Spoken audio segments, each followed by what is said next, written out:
Here's what the latest version of me camping in luxury looks like. Put the Camp-X on the 98, put a flatbed on.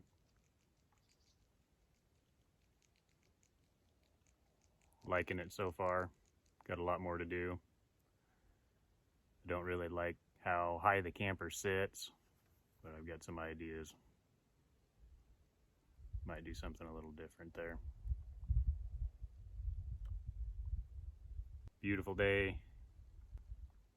Got to camp about 1 a.m. driving through a big storm.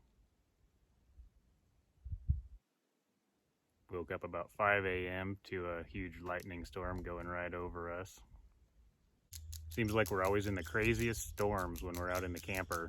And 5 a.m. this morning, huge storm went right over us, continuous thunder and lightning. I'm not sure the camper is the safest place to be, but I popped the door open and watched the storm for a little while. There was no sleeping. Finally, after it went by a little bit, I got out and got a little footage of it. Kind of off in that direction after it passed us. Pretty crazy.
So we sold that 2020 and the camper's kind of been sitting for a few months.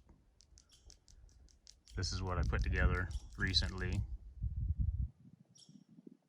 A lot of things I like about it, a few things I don't.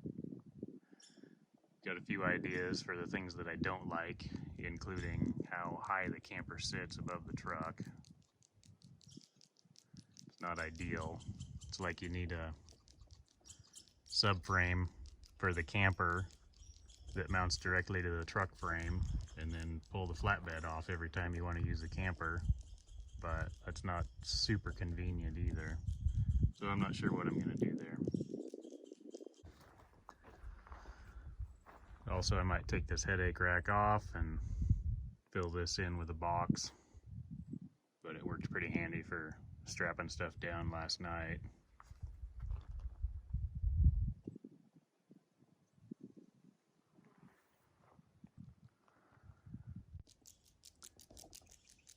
I have considered making some kind of a setup where it's really quick and easy to take the flatbed off, and the camper sits on its own torsion-free subframe, and it has toolboxes built in, just a complete unit that would attach to the truck chassis quick and easy, and then you don't have all the wasted space and just the redundancy of the flatbed adding height to the setup and more weight.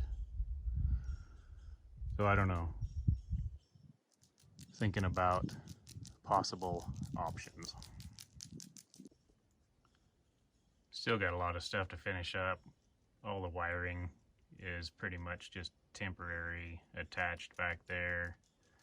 I want to pull all these brackets back off and have them powder coated probably, or at least paint them.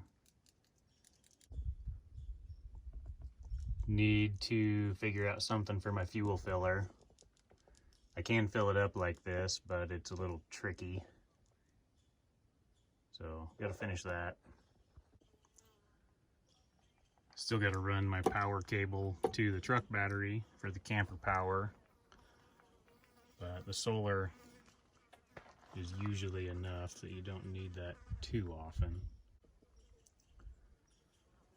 So for right now, I bolted this bracket through the bed, which the camper kind of sits into that and ties to it.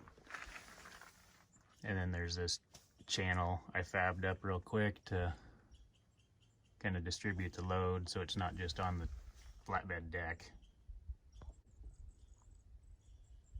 For the rear camper tie downs, it worked out perfect to use these tie downs that were already in this flatbed. I just had to put some longer all thread in these tie downs, stretch that out, but that worked out really easy. I'll do something different when I fill this space with a toolbox. Put the tie down out here on the corner point. I think this is a lot stronger tie down point anyway.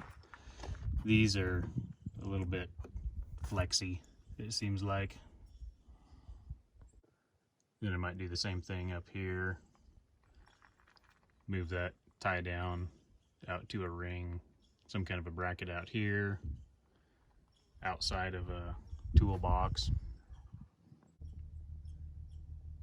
This airbag setup I built years ago, and it's tied into the B&W turnover ball hitch. So that worked pretty good, handled the camper pretty well. These leaf springs are getting pretty tired though, so I need to upgrade all the suspension on this truck. I think I might put some kind of a needle valve or separate the airbags completely to eliminate as much sway as possible. It wasn't bad at all. Nothing like that 2020 was with blown out shocks. And these shocks are probably 15 years old, so pretty happy with how it handled it.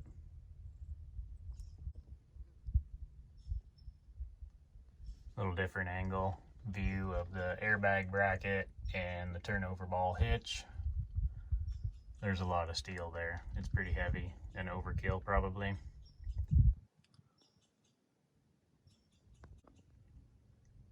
And once I get everything finalized here, I will probably take all this stuff back off. It's pretty rusty, and get it sandblasted and powder coated. I put a little POR 15 on my frame rails in a few places here where there was some rust. Got some more to do. So I got this bed mounted on the truck as low as I could. This point right here with this structural cross member of the bed is about 1/4 of an inch above the fuel tank, maybe 3/8 of an inch. So I couldn't really go any lower with the bed than right there. And then also this is about as close as I want to get to my tires for tire clearance. To mount the bed any lower, I would have to cut this side of the flatbed out and do some kind of a fabricated wheel well, fender flare extension deal there.